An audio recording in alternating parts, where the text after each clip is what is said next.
Sometimes I wonder if, God's testing me or if the devil doesn't want to lose me. Because I'm just so stressed out trying to figure out what's my next move, how can I improve the situation. There's just mutiny of thought.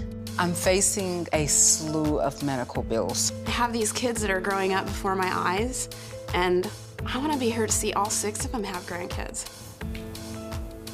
That's hard. Like I said, I'm trying to save everyone. I gotta save myself. I'm about to lose my mind.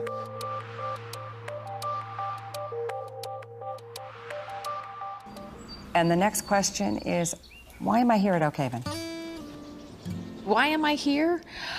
I really wanted to learn how to manage this mutiny of thought when I start thinking about the future and I start having all this anxiety of what is my life going to look like? Where am I going to get a job? I don't even know where I'm going to live. So all these things are going on, and I still have tasks to achieve. Sometimes during the day when I'm busy, I can get this done. I'm the queen of get it done. I get them all done. And then, crash into bed and then wake up at 3 a.m. and not only thinking about the future, but reliving past events of things that are done. But I think about it, and I'm just as mad as I was the day that it happened. So. The second question is, why are you here? Is it more about the sleep or more about the loss? I guess grounding. That's probably why I keep buying houses and furniture that won't move, but I don't feel like really grounded with things or with, and never really felt grounded with an individual relationship. I'm great at making friends and contacts, but I've never had a real committed sustainable, committed relationship. Right. I've had a great life. If you want to know what a great life is. Does it look happy? Yeah, it looks happy, but I don't know if it was. There's a lot of pleasures, but I don't know if I was ever content and full in here. I'm becoming more aware, and so this is my second half of my life, and I don't want to be so self-absorbed as I was the first half of my life. And I think that's one of the reasons I was here. I spent a lot of my time waiting for something to happen or just saying I'll put it off till tomorrow. And last year, I got in a really bad car wreck.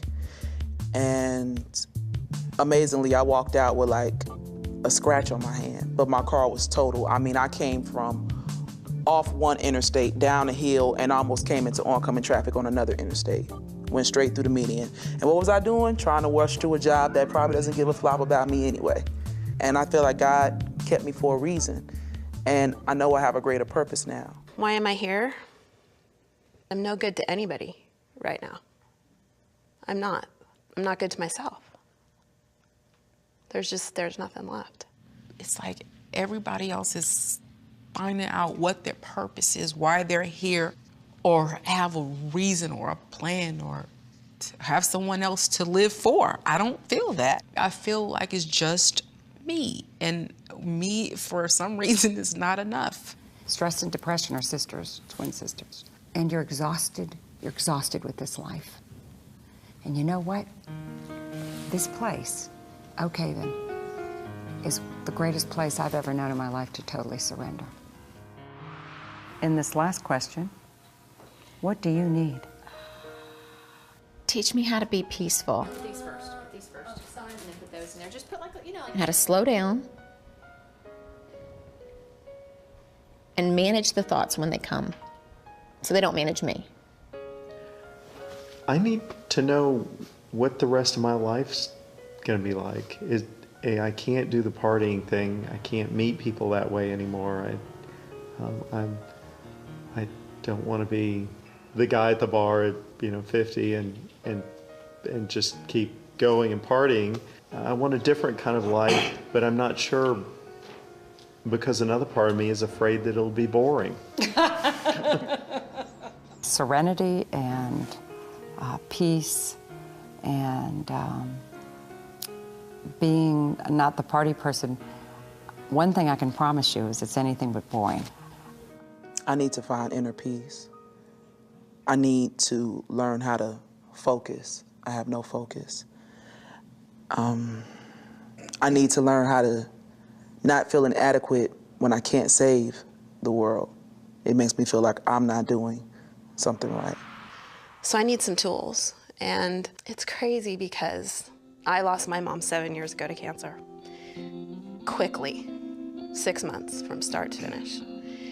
And I spent every minute I could with her. But she told me, she said, I died because of how I lived my life emotionally. She never smoked, she never drank. She was into healthy eating before anybody even knew what organic was. But she died of cancer. And she was convinced that it was because of the dark things that she carried inside and didn't know how to deal with and the stress it created for her.